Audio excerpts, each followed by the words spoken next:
My name is Jim Estes, and today I'm going to talk about a drill that I think is extremely important for the swing plane. So what I want you to do is, and this by the way is going to give you an instant understanding of exactly the feeling you want to have in the golf swing. Take a club, you can put a rod, alignment rod in the grip, or I'm sorry, in the butt end of the golf club. Take the golf club, turn it like you're going to hold it, and then what I want you to do is take that club, put it right against your left hip, so you're holding both clubs here. Now you've got an alignment rod on the ground and a golf ball, and what I want you to do, getting into your good posture position, your weight over the arches, feel balanced. The insides of the heels are going to be about the width of your hips. Take a swing back, slow motion, and trace with that alignment rod the target line all the way up. The shaft should be parallel to your target line at the top, and then slowly coming down, trace the line. And do this in slow motion. Right into the impact position. So this is a great feedback tool, visual feedback tool for learning the proper swing plane. Go right to your impact position. I encourage you to do this drill in slow motion, and if you have 5 minutes a day, if you do this drill every day, I guarantee you're going to improve your golf swing. So again, I think you'll find this to be extremely helpful. JimEstesGolf.com if you have any questions. So the first thing, Chris, is hold the club straight out in front of you. Look at the emblem on the grip, or sorry, on the shaft. Make sure it's straight up, bisecting the shaft. And place your left hand on the golf club, securing the club in your right hand on the shaft. Place your left hand on the club. Make sure the club is held diagonally across the fingers. Then you're going to rotate your left hand so you can see the top two knuckles when the club's flat on the ground. The crease formed between the thumb and forefinger on the left hand should point to the right clavicle. What do you think? That looks pretty good. Your hands should be close together, and your left thumb should sit right in the lifeline of the right thumb pad. And the crease formed between the thumb and forefinger on the right hand should point to your right clavicle as well. Your hands should be fairly close together. Your arms, in this case, in this video, your hands are too close to your body. You have a bit too much knee flex.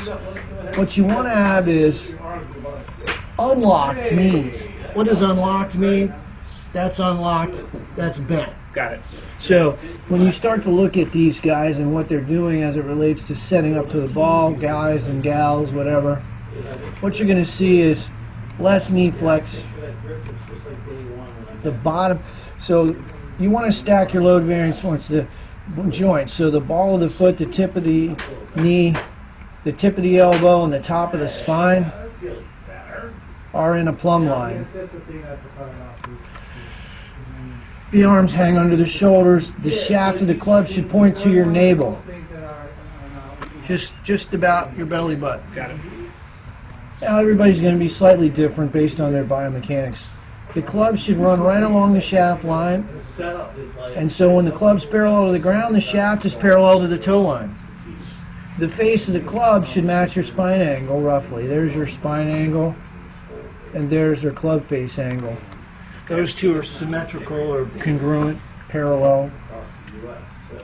And so when you take the club back, you're doing a nice job here. You're fit. You're doing a lot of those things, and you don't even know you're doing them really well. Your club face is a little bit closed there. But notice what's going on here. You're a tall guy. It's a possibility those clubs might be a little short for you, but your head's going down a little. But you're keeping the club what we call in plane, pretty much in that cone, which is a good thing. So you got a lot of the things. You've developed good habits and didn't know it maybe, or maybe so this is not bad. In terms of your ball striking, the jury's still out. We don't know yet. Right. We haven't seen enough shots to really make that determination.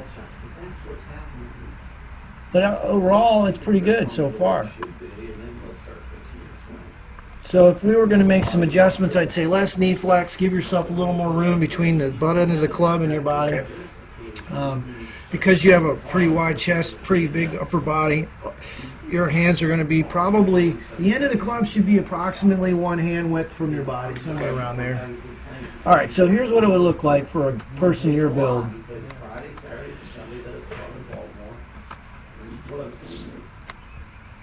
See, he's got a bigger chest, big upper body, and you can see the club's a little further away from him. Right. But it's also a driver, so wouldn't the driver be a little bit further away? Or? Well, no, not necessarily.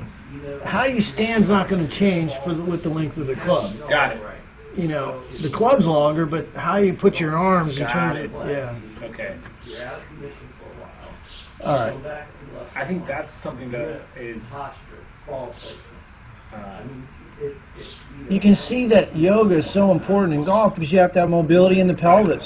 Yeah. Internal and external rotation of the pelvis. You have to have ankle mobility. You have to have thoracic spine mobility, good posture. All of that's critically important for mobility and trunk rotation. If you're kyphotic, you know, you can't rotate. It's the same thing in yoga. If someone's all bent over, they're not going to be able to get in Warrior 1, or they're not going to be able to get in Warrior 2. They're going to be all like this, and